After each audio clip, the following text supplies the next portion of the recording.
አንድ አምላክ በሚሆን በአብ በወልድ በመንፈስ ቅዱስ ስም እንደሰነበታችሁ እግዚአብሔር ይመስገን። ትናንት አንድ አጭር ጽሑፍ ጽፌ ነበርና ጥቂት ማብራሪያ ልጨምርላችሁ ከተጨማሪ ነገሮች ጋር ማለት ነው። በዚህ ዘመን እየሰራነው ካለነው በደል መካከል አንደኛውና ትልቁ ቤተክርስቲያንን ካፒታሊስት አድርገናታል።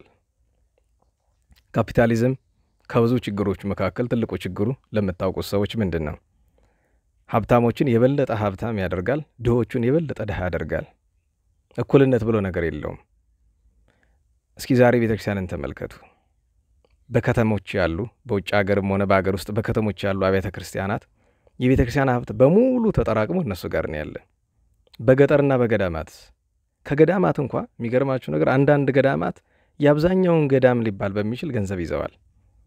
ማለት 3-4 ገዳማት ቢበዛ 5 ገዳማት ላይ ነው አብዛኛው ሰው ገንዘብ የሚሰጥ። እና ይሄ መልካም ነው ብላችሁ ታስባላችሁ ወይ? ቤተክርስቲያን ስንት ናት? ቤተክርስቲያን አንድ ከሆነች ለምንድን ነው በገጠር ያሉ አብያተ ክርስቲያናት እየተዘጉ በጣም ጧፋተው በከተማ የሁሉ ጨዋታ የሚደረገው? እና ከዚህ በላይ ምን ክፋት አለ? በገጠር ያሉ አብያተ ክርስቲያናት ዕጣን ጧፍ እንደ ወርቅ የሚታያቸው የተቀደደ ጨርቅ አገልድመው የሚቀድሱ አብያተ ክርስቲያናትን ማን ነው አቤት የሚላቸው? ከነሱ እንኳን 20% አስራት ይወሰዳል። እና ከዚህ ሁሉ ጥጋብ በላይ ደግሞ በከተማ በየትኛውም ከተማ ተመልከቱ ውድድር ውስጥ ገብተዋል። የከተማ አድባራት ሆዳቸው ሞልቶ ጠግበው ቤተክርስቲያን የቆመ ቤተክርስቲያንን እያፈረሱ በ100 ሚሊዮን በ200 ሚሊዮን ይሰራሉ። በየከተማው ተመልከቱ። መሃል አዲስ አበባ አንድ ቤተክርስቲያን አምናኖ ታቻምና ለድሳት ስላችሁ በጣም የሚያስቅና የሚያሰቅቅ ቅድሳት ነው። ቤተክርስቲያኑ ፈርሶ ሊታደስ አይደለም። ውስጡ ላይ የሆነ ነገር ለመቀያየር 35 ሚሊዮን ብር ነው የወጣ ተብሎ ሰማሁኝ። አስባችሁታል? በሰሜን ጃናሞራ በጠለምት ብቻ ስንት ቤተክርስቲያን እንደተዘጋ? እዚሁ ሰሜኑ ክፍል እንኳን ዕጣን ጧፍ ዘቢብ ጠፍቶ ባለፈው ነግሬያቸዋለሁ አይደለም? 7 ገዳማት በአንድ ክረምት ብቻ እንደተዘጉ። እና በእውነቱ እኔ ማለት እስከ መቼ ድረስ ነው? በዚህ ሁሉ ላይ ደግሞ በእንቅርት ላይ ጆሮ ደግፍ ሆኖ የሚገርመው ነገር በሶሻል ሚዲያ በተለይ ቲክቶክ በሚባል መንደር በቤተ ክርስቲያን በገዳማት ስም የሚደረግ ሸቀጥ ንግድ ሁሉን ላይሆን ይችላል። አንዳንዶቹ አሉ ከልባቸው እየለመኑ አብያተ ክርስቲያናትን የሚደግፉ። ነገር ግን አብዛኛው በነገራችሁ ላይ ውስጡ ገብቶ ብንነጋገርበት ለአንድ ማስታወቂያ እንኳን በቲክቶክ ለገዳም ለአድባራት እንደዚህ ገንዘብ ለሚሰበስብላችሁ ለአንድ ማስታወቂያ እንኳን ስንት ገንዘብ እንደሚከፈል ብትሰሙ ያማል። እና ስለዚህ እንደኔ ምን ልትለን ነው ካልኳችሁ፣ አንደኛ ገንዘባችሁ የምትጥሉበት ነው ቦታው። በተለይ ውጭ ሀገር ያላችሁ ሰዎች ከተማ ውስጥ ላሉ አብያተ ክርስቲያናት ለሚያንጹ ሰዎች ገንዘብ ለምን ትሰጣላችሁ? እኔ ከልቤ ነው። ምክንያቱም ጥጋብ ነው።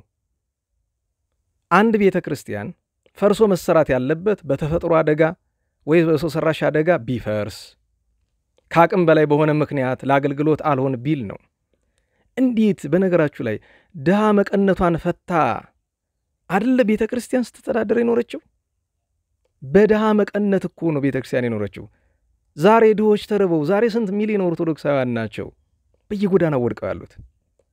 በየስፍራው ሴተኛ ዳሪ የሆኑት ኦርቶዶክሳን አይደሉም? በየስፍራው የሚለምኑት ኦርቶዶክሳን አይደሉም? ከቤቶቻቸው የተፈናቀሉት በሚሊዮን የሚቆጠሩት ኦርቶዶክሳን አይደሉም? ለቤተ ክርስቲያን የኖረች ድሃ እሷ ሲረባት ማን ይመግባት? በየከተማው ገንዘብ ተርፎ በየቤተ ክርስቲያኑ እንደዚህ መጫወቻ የማንም ዘራፊ መጫወቻ ሲሆን የሚያደርጉት ነገር ቢያጡ በ100 በ200 በ300 ሚሊዮን ብር ቤተ ክርስቲያን እያነጹ እግዚአብሔር በፍርድ ቀን ይህንን የሚጠይቀን ይመስላችኋል? እና ትልቅ በደል ነው። እና ቢቻል ራሳችንን በሆነ መንገድ አደራጅተን በዚያው ላይ ደግሞ ታውቃላችሁ አይደለም ጠላት የኦርቶዶክስ ቤተክርስቲያንን ለማጥፋት ካቀዳቸው 20 ምናምን እቅዶች መካከል አንደኛው ኦርቶዶክሳዊት ቤተክርስቲያንን ለማዳከም ሀብትና ጉልበታቸውን እንዲያባክኑ ማድረግ ሲሉ አልሰማችሁትም? ሰውየው ሀብት ንብረታቸውን ጉልበታቸውን እንዲያባክኑ ማድረግ ነው። በከተማ ውስጥ በ100 ሚሊዮን በ200 ሚሊዮን ብር ቤተክርስቲያን ከማነጽ በላይ ብክነት አለ? ህንጻ እግዚአብሔር እኮ የሰው ልጅ ነው። ክርስቲያኖች ናቸው የሰው ልጅ። በሀገሪቱ ያለው ድሃ ተመልከቱት፣ አብዛኛው ኦርቶዶክሳዊ እኮ ነው።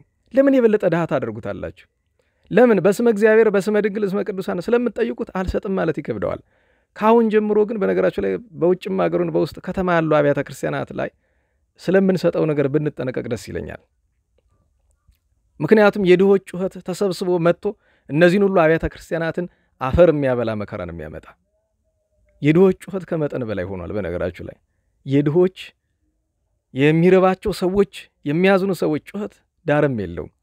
እስኪ በየትኛው ቤተ ክርስቲያን ክፍል ነው ቤተ ክርስቲያን ከሀብቷ ከንብረቷ አውጥታ በቋሚነት ድሃ የምትረዳ የትኛዋ ናት? እስኪ በየትኛው ከተማ ነው?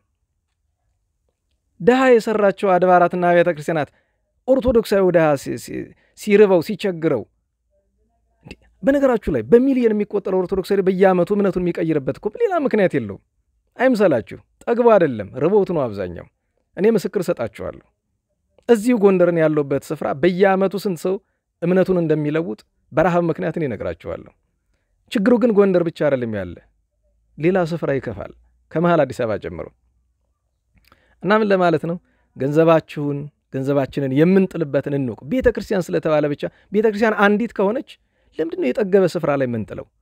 ጠግቦ የሚራኮተው የሚጣለው ያ ሁሉ ችግር ያለበት እና ቢቻል ቤተ ክርስቲያን አንዲት ናት ካልነ በተለያየ መንገድ ራሳችን አደራጅተን እንኳን ሌላ ቢቀር ለምሳሌ ማህበረ ቅዱሳን በደቡብ ኦሞ በሌላም ስፍራ አካባቢ አዳዲስ ጥሙቃን ይሰራል። የሚገርማችሁ ነገር ግን በፋይናንስ እጥረት ምክንያት ዛሬም ድረስ አልኳችሁ ያለውን ችግር ብትመለከቱን የቪዲዮ ልሰጣችሁ እችላለሁ። ማህበረ ቅዱሳን እናመሰግናለን፣ እስከ አቅሙ ድረስ ሰርቷል።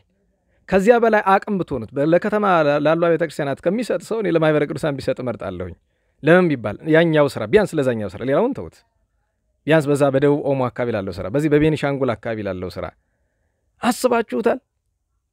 አስባችሁታል? እና ዋናው ትልቁ ነገር ልነግራችሁ የፈለኩት ነገር አንደኛ በየሶሻል ሚዲያው የሚለምኑ ሰዎችን ተጠንቀቁ።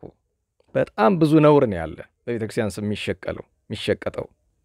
ሁለተኛ ነገር ገንዘባችንን የት ላይ እንደምናውለው እንወቅ። በተለይ የቆመ ቤተክርስቲያን እያፈረሱ በከተማ በተለይ ዘመናዊ ቤተክርስቲያን ያውም የቤተክርስቲያን ለዛ ይለለው እንሰራለን ለሚሉ ሰዎች ገንዘብ መስጠቱ ሰዎች ትልቅ በደል እየሰራችሁ ነው። አንድም እግዚአብሔር በድሆች ምክንያት ይጠይቃችኋል፣ ሁለትም የቤተክርስቲያን ስርዓት እንዲጣስ በመተባበራችሁ ትጠየቃላችሁ። ይህንን ለማለት ነው። ስላዳመጣችሁኝ አመሰግናለሁ። ቸሩ መድኃኔዓለም ሰላሙን ይዘዝልን። ለአምላካችን ለመድኃኔዓለም ክብር ምስጋና ይሁን።